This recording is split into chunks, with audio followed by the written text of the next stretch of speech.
And this is something you know well. I mean, you prosecute these cases or you research these cases on a regular basis with massive payouts. This is... And the funniest thing is, Brian, for years, I used to be one of the cool kids. I was on Bloomberg and CNBC, and you can go back and look. And I was the one that broke the story for CNBC on the EpiPen pricing scandal, which, as you know, led to massive corporate shakeups, destruction of companies, destruction of careers, all sorts of things. And back then, when it was Dave Martin fighting for moms that needed EpiPens for their kids if they got stung by bees out on the soccer field, I was a hero for doing exactly what I'm doing right now. Back when it was anthrax, Chuck Schumer's office loved my contribution to the biological warfare investigations that I did in 2001, 2002, 2003. I was so popular that I was sent in 2004 as a biological weapons observer to some of the most disgusting and criminal conferences around the world to be an observer for the United States government. I was that cool. It's the bow tie. It always got me in, right? And whether it was Slovenia, whether it was Tehran, I was there at the U.S. government's request to find out what other people were doing, what they were up to. Why? Because I'm good at doing what I do. In the early 2000s, my company, MCAM, was a sole source contractor for the United States Treasury to go after white collar crime. And we took down a number of very, very, very large criminal conspiracies in tax fraud. And it turns out that I was celebrated at the time. We have congressional investigations. I was hauled before panels in Congress to talk about these complex things. All I'm doing is the same thing I've always done. The difference is singular. The media, collectively, controlled by the pharmaceutical companies and their lobbying arm, pharma, have a financial interest in making sure that what I say is not heard. And the bummer is that now 2 billion people around the world have heard me. And that sucks. If you've paid millions and millions and millions of dollars to try to silence me, it really sucks to find out it didn't work. And the bummer for them is, what are you going to do? Put the genie back in the bottle? Everybody knows that they're the criminals. Everybody knows it. The challenge now is, so what are we going to do about it? Which is the reason why, for example, when you ran for mayor of London and when other people get actively involved, you have the ability to start having conversations that are the right conversations to have. Because if we don't have them, they'll keep running this racket again. 3 years ago, we spoke after Plandemic 2 premiered. And again, basically all of this information is in that movie, Yep. It's right there in black and white. And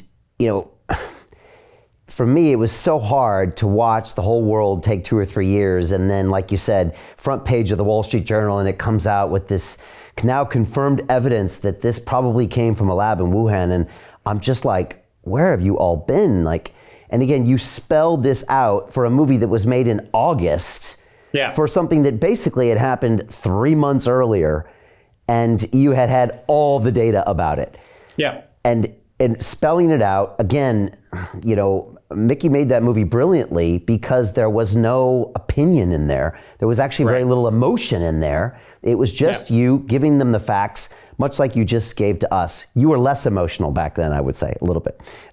Well, I think what's important for people to understand is that there is, and it's a fair point, there is a need right now for people to realize that the bigger problem we have today than we had then. Then it was just dispassionate facts. The biggest problem we have right now is the complacency of people who think that this is over. Right? You're not wearing masks. You're not, having to show a vaccine passport, whatever. And so they're pretty sure that we came through the storm. And my frustration is they haven't listened. Because the storm was not COVID-19. It was not SARS-CoV-2. The storm was a public sector writ large that is a criminal racketeering organization that will stop at nothing, including the murdering of its own citizens, to advance a profit agenda as stated by the criminal conspirators themselves. And I am very upset that, to your point, nothing about what I've said has changed. That's the nature of facts. They don't. By the way, it's also the nature of science. I can quote a 1965 article and say that was the science in 1965. Now, does it advance? Yes. Are our insights changing over time? Absolutely. But it doesn't rewrite itself, right? We can't make masks good for you one day and bad for you another day and then good for you the next day. That's not how the world works. That's how criminal mind control operations work. It's not how the world really works. You brought up an interesting point. The fact of the matter is, we all know in the capital markets that if you bet long enough, if you're a large corporation and you know you can influence the directions of what politicians are going to do and you know what they're going to approve, you can have a secular long bet and hold your breath for a while because you know inevitably you're going to win. Why? Because you not only stacked the deck, you built the table inside the casino you built, inside the state that you legalized gambling in. The reason why you know you're going to win is you're the house. You're going to win. And that's just the nature of this particular animal. And in this case, the pharma lobby knew that just a matter of time, buy off, intimidate, blackmail enough politicians, you'll get enough of them so that when you have somebody like, I don't know, Rand Paul saying he's going to do an investigation into Anthony Fauci, Rand Paul can do an investigation, call him before Congress, have him multiply lie to Congress. And Rand Paul never, in any of his cross-examinations of Fauci, ever has placed the October 2014 letter in front of Anthony Fauci saying, your organization, Mr. Fauci, in October 2014, authorized the gain-of-function research to keep going at the UNC Chapel Hill as evidenced by the letter from NIAID. And you just swore under oath to Congress that you never funded gain-of-function research.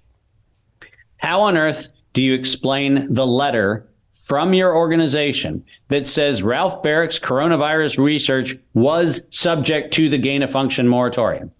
How do you explain the letter? And you know why Rand Paul won't actually do that?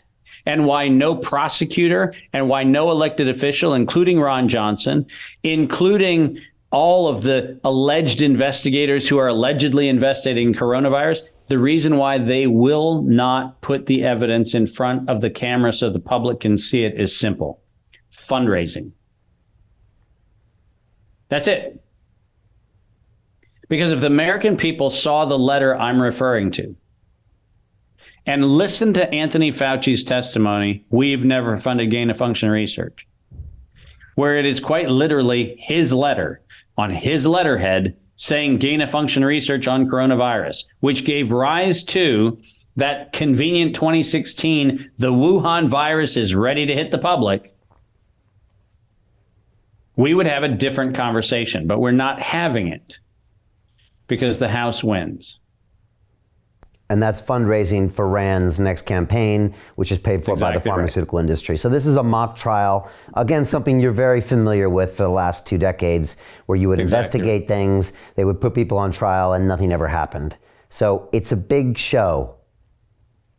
And there's not a shred of justice that the public should expect, because justice is not the objective. The theatrics are the objective, and I can assure you that Rand Paul has used his fight with Fauci as a great fundraising technique. But guess what? Investors will respond if they see profit at the end of the process. It's not just about coronavirus. It's about Rand Paul raising money for his next campaign.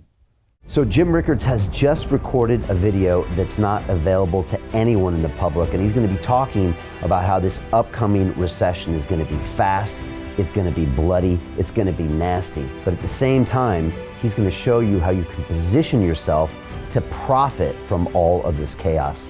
Now, we've made this video only available to our viewers. Go to londonreal.tv/Jim. Watch that immediately. I can't say enough good things about Jim Rickards. He understands the global economic system better than any guest I've ever had on London Real. His predictions are almost uncannily true, and you can learn how to profit from his vision, from his expertise, and his understanding of economics. So go to londonreal.tv/Jim or click the link below.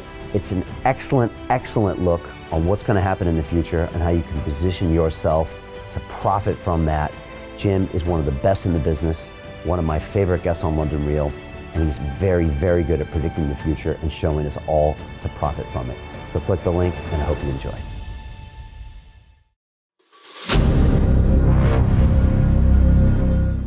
I'm looking for partners, collaborators, colleagues who want to join forces with me around the globe and create real value, generational wealth, and financial freedom for everyone else around the world. Get involved in the cryptocurrency markets, get involved in the NFT markets. This is your moment. Life all comes down to a few moments.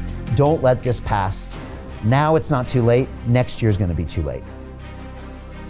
Ultimately, this is about freedom. That's the way I see it. This is about giving power back to the people and enabling billions of people worldwide to use the financial markets to improve their lives and those of their friends and their families and their communities. Honestly, I think it's a violation of human rights not to allow people basic access to financial services. Because right now people are being kept in the dark, they're being robbed of education, and it's a travesty. And so I'm looking for people that want to join me and be a part of this solution. And that all happens inside the DeFi Academy. The gains my students are making are absolutely amazing. Double, triple digit gains in the first month alone. That's amazing. This will change your life. Now is the time to get involved.